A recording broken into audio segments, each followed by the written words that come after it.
All right, we start our show in Boston where Jayson Tatum continues to rehab from his ruptured right Achilles tendon. About a week ago, he participated fully in a 5-on-5 scrimmage with the Celtics G League team in Maine, and sources have said that the six-time All-Star looked great.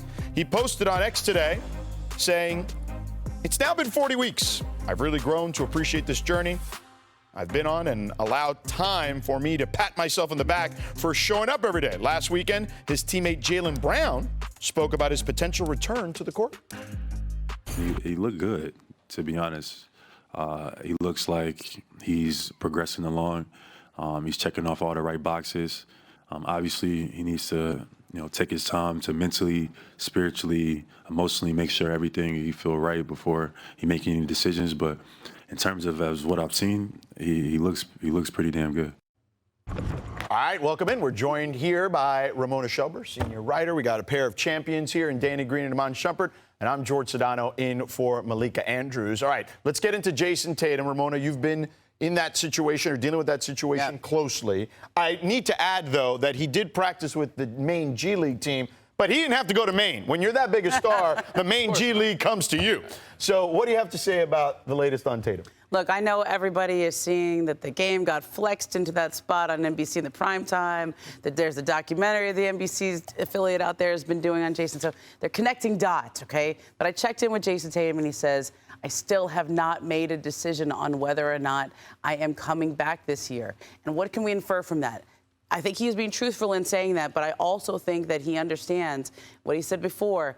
He wants to get this right the first time. Nobody in Boston wants to put any pressure on Jayson Tatum to put a date on this, to put a time on this. I talked to somebody very close to this situation. That scrimmage that he's done, if he's only scrimmaged one time, he's got to do a bunch more things before everybody gets comfortable with the idea of him going out there and playing, because this was a serious injury. But one thing I think from his post that he was feeling this morning, he's at that 40-week mark. He put himself in position to make this decision. He put himself in position for this to even be an opportunity, because the second he got hurt, he popped that Achilles, he did what one of his idols, Kobe Bryant, did and said, okay, let's get and have surgery the next morning.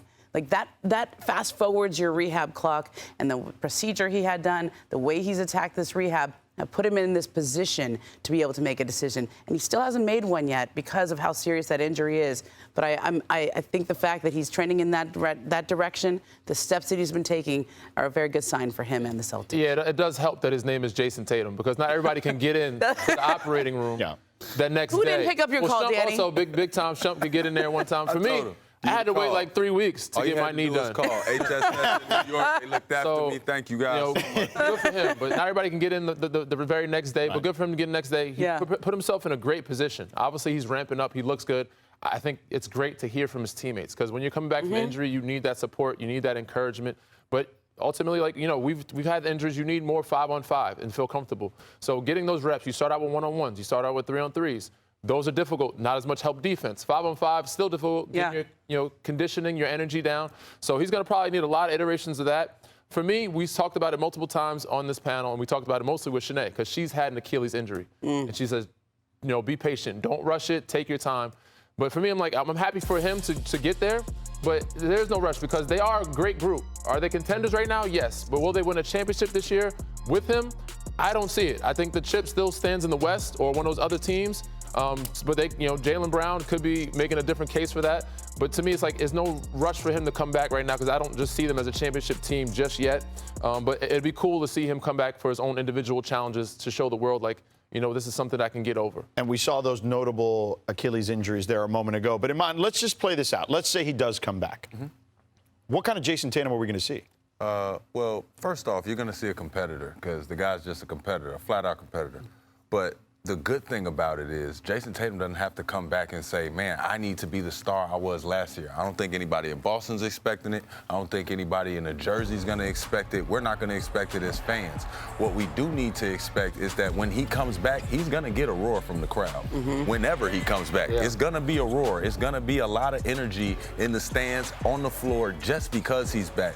Working out alongside your teammates, all of that goes within a package to say, hey, guys, when we roll out here for the playoffs, playoffs, we're together. And now they can turn to their left, turn to their right, trust the guys around them and say, we all stepped up. You can look at Jaylen Brown and say, hey, man, you're ready just in case we're going to make a late push in the playoffs. So I would get excited for them, but knowing that Jayson Tatum does not have to be an MVP. He just has to be an efficient shooter, knock down shots, go out there and play the offense. And have presence. His aura alone. Aura. Well, it changes the dynamics on the floor. There's no doubt. Ramona, last word. Well, I mean, I think the big thing with Jayson is really just that, that rehab from that Achilles, I don't know if you guys have ever been through that, it is mind-numbing. Like, when I saw him, he was out here just in January, I think it was, and he just said it's just every day is just the same thing over and over and over. And so for him to take that moment this morning to say, I'm proud of myself for showing up, because that is repetitive, that is difficult. And I think the way this goes, everyone says there's no date here. There's no timeline. There's not even a date. There's just going to be how he feels. And so,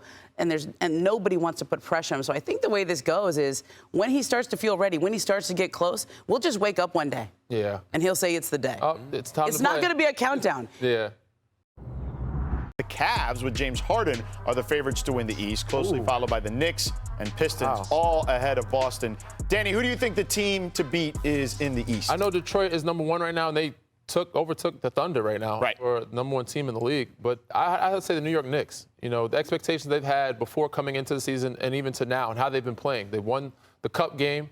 They had a little phase where they were kind of out of it, but they're balling. They're back to what they need to be doing, what they should be doing. And the reason why they hadn't traded for Giannis because they believe in the group that they have. And they have to show and prove this year. They have to win this year. So I'm going to say the New York Knicks. Yeah, I'm going to roll with you, Danny. New York Knicks, they are the team to beat in the East, and that is no disrespect to Detroit and what those boys are doing over there. It's just Detroit has one of those teams that it's like during the season, I understand them stacking up wins. When you have to lock in, hone in, and get 4 wins on the team, it's hard to beat a team 4 times, and I think that the Knicks are more cut for that. I mean, there would be people who said Detroit did win that series, could have won that series last. Yeah. There were some calls in that series. Well, there was the one controversial Hardaway shot. Okay. I mean, listen, we got to But did not. Yeah. We got to put some respect on the Pistons' name. Yeah, man. I'm with you. They passed up the Thunder for the best record in the league. And I understand the pressure that's on New York and all the hype and everything. But look at that record. No, they're 40 and 13. very good. Kate Cunningham. It's one of those situations you're not going to believe in them until they show it. Do you trust their shooting?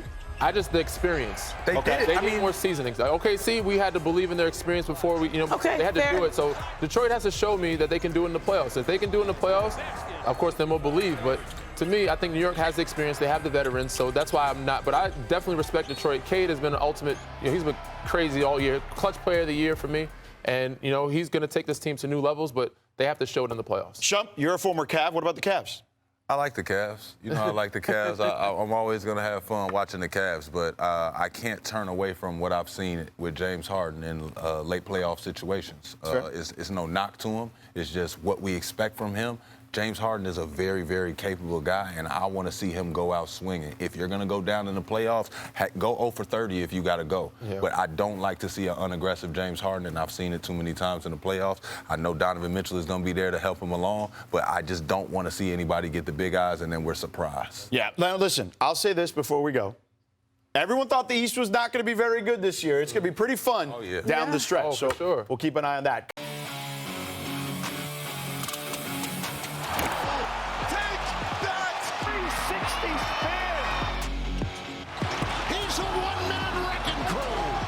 For 3. Yes, he got it! How to match it, buddy! Mitchell, my goodness! That's what I'm talking about! Cook raising up. Boom! We need more of that. I was there for that one. All right, we're 2/3 of the way done. Those were our best plays pre-All-Star. And let's take a look. Perfect place here to do some accounting after the All-Star break. This is what the award scene looks like with an eye on the favorites to win some notable honors. SGA remains the MVP favorite. Wemby leads the pack for Defensive Player of the Year. Cooper Flagg leading Rookie of the Year. And JB Bickerstaff leads the Coach of the Year odds.